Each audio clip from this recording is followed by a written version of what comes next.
సినిమాకి స్టోరీ చాలా చిన్నది. ఆ స్టోరీ అసలు అది స్టోరీ కాదు నా దృష్టిలో, కానీ దాన్ని తీసుకెళ్లే విధానం డైరెక్టర్ గొప్పతనం. సో అంతవరకు బ్రహ్మాండంగా. హీరోతో పాటు ఇంకో విలన్ క్యారెక్టర్ ఎవరైతే చేశారో ఆ పర్ఫార్మెన్స్ అతను ఉంటే సెకండ్ హీరో ఇలా ఉంటుంది. వసంత్ అనే క్యారెక్టర్ అయితే మాత్రం అసలు మామూలుగా చేయలేదు. ఇంకా అసలు బీభత్సం. అసలు మనోడు పర్ఫార్మెన్స్ పడిపోతాడు ఎవడన్నా సరే. మనోడికి ఎలివేషన్ షాట్లు కానీ మనోడు యాక్టింగ్స్ కానీ అదిరిపోతాడు.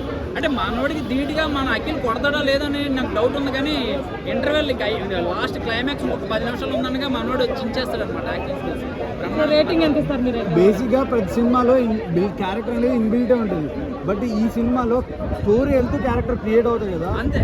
అది అంటే మనకి మెయిన్ ఏంటంటే ప్రతి సినిమాకి ఆర్ఆర్ బ్యాక్గ్రౌండ్ వాయిస్ ఓవర్, అంటే అర్జునుడు యుద్ధాలు ఏది బ్యాక్గ్రౌండ్ వాయిస్ ఓవర్ వెళ్తూ ఉంటుంది అనమాట. సో దానికి సంబంధించి ఒక అనాథ పిల్లోడు ఒక కుటుంబంలోకి వచ్చాక వాళ్ళకి ఆశ్రయం ఇస్తే ఆ కుటుంబమే చంపడానికి వెళ్ళాడంటే ఏం మోసం చేశారనేది కథ. సో ఒక అమ్మాయి చుట్టూ తిరుగుతుంది, హీరోయిన్ చుట్టూ. బేసిక్గా రంగస్థలంలో చోటీ ఉంటుంది, అది క్యారెక్టర్తో పాటు స్టార్టింగ్లోనే వస్తుంది. బట్ ఈ సినిమాలో తనకు వచ్చే ప్రాబ్లం ఏదైతే ఉంటుందో అది కథలోకి వెళ్ళిన తర్వాత వస్తుంది. సో అది కొత్తగా అనిపిస్తుంది అనమాట. దీనికి బాగా నడిపించింది ఏంటంటే ఒక కుక్క. ఈ స్టోరీ నడిపించేదే కుక్క అనమాట. సో కుక్క చుట్టూ కథ వెళ్తుంది. బట్ యాక్టింగ్ అయితే నెంబర్ 1 అనమాట. లాస్ట్ అయితే చింపేసాడు యాక్టింగ్. ఇంకా యాక్టర్లు అందరూ బాగా చేశారు. సునీల్ గారు, శివాజీ గారు, భాగ్యశ్రీ అందరూ ఇచ్చిపడేశారు అంతే యాక్టింగ్. ఎక్కడ కూడా సినిమాను అసలు ఎక్కడ మనం ఊహించుకోలేము. సినిమా చూస్తానని సేపు అసలు మనం వేరే లోపల పోతాం. సినిమా చాలా బాగుంది. ఇంకా నాగార్జున గారికి, వంశీ గారికి ప్రొడ్యూసర్ పండగ అయిపోయింది అంతే. సినిమాను ఒకసారి చూడండి, ఆదరించండి, చాలా బాగుంటుంది. 100 కోట్లు పక్క ఈ సినిమాకి. 100 కోట్లు మాత్రం పక్క. మరో రంగస్థలం అయిపోయింది. రామ్ చరణ్ రంగస్థలం అనకు అఖిల్కి తెలియని సినిమా అలాగే. కాబట్టి ఈ సినిమా ఖచ్చితంగా చూడండి. ఈ సినిమా 100% జరిగింది. ఆకాశంలో చుక్కలని లెక్కేచ్చాం కానీ ఈ సినిమా ట్విస్ట్ లెక్కలేం భయ్యా. నాగార్జున గారు అన్నట్టు సినిమాలో గోల్ తీసుకోండి అని చెప్పాము. ఇన్ని తీసుకోండి నేను అనుకోలేదు భయ్యా. అఖిల్ గారు మాత్రము ఈ సినిమాలో మాస్ యాక్షన్ అంటే ఎలా ఉంటుందో రుచి చూపిస్తానని సినిమా తీసి చూపించారు భయ్యా. తెలుగు ఇండస్ట్రీలో యాక్షన్ ఇప్పుడు వరకు తీయలేదు భయ్యా అఖిల్ గారు. ఈ సినిమాతో మాత్రం ఎక్కడికో వెళ్ళిపోయాడు భయ్యా. జూనియర్ ఎన్టీఆర్ గారి ప్లేస్ లో, రామ్ చరణ్ గారి ప్లేస్ లో ఈయన ఒక చేస్తున్న భయ్యా. యాక్షన్ సినిమాలో మాత్రం ఒక రంగస్థలం, ఒక జనతా గారి తర్వాత మళ్ళీ యాక్షన్ మూవీ చూడాలంటే మళ్ళీ అఖిల్ గారి మూవీ చూడాలి భయ్యా. ఈ లేని సినిమా మాత్రం చూడాలి. యాక్షన్ పరంగా అఖిల్ గారు ఏం చేశారు భయ్యా. అసలు ఈయన మొదటి సినిమా ఇదే. ఇంతవరకు వచ్చే సినిమాలని పక్కన పెట్టియండి. అఖిల్ గారి ఫస్ట్ సినిమా ఏదైనా మాత్రం లెనిన్ మాత్రమే.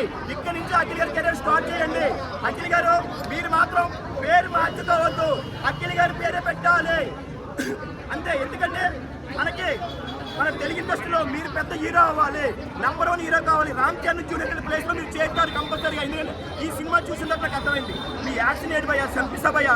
ఏంటి లాస్ట్ క్లైమాక్స్ సీన్ అయితే పిచ్చెక్కించావు, జనాలు ఏడ్పించేస్తావు. ఫ్యామిలీని కూడా థియేటర్ రప్పిస్తావు, రప్పిన తర్వాత వాళ్ళతో కూడా కళ్ళు వాటర్ రప్పిస్తావు. అంత బాగుంది భయ్య ఈ సినిమా క్లైమాక్స్. అబ్బాబ్బా ఈ సినిమా క్లైమాక్స్ లో యాక్టింగ్ అబ్బా అఖిల్లో ఎంత యాక్టింగ్ ఉంది నాకు తెలియదు భయ్యా. నిజంగా చెప్పినట్టు ఈ సినిమా చూసిన తర్వాత ఇలా యాక్టింగ్ జూనియర్ ఎన్టీఆర్ నుంచి ఒక జూనియర్ ఎన్టీఆర్ కనబడుతున్నాం, మన రామ్ చరణ్ కనబడుతున్నా గడ్డల మీద. ఈ సినిమా మాత్రం నిజంగా భయ్యా రామ్ చరణ్ ఎన్టీఆర్ ఇస్తాడు భయ్య అఖిల్ గారు.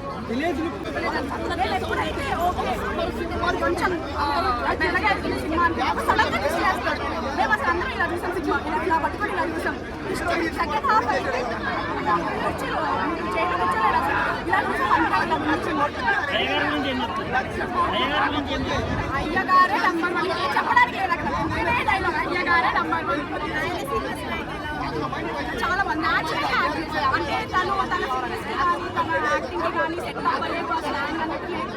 చాలా న్యాచురల్ గా నిజంగానే తను రాయలసీమ అన్నట్టు అలా ఇచ్చారు.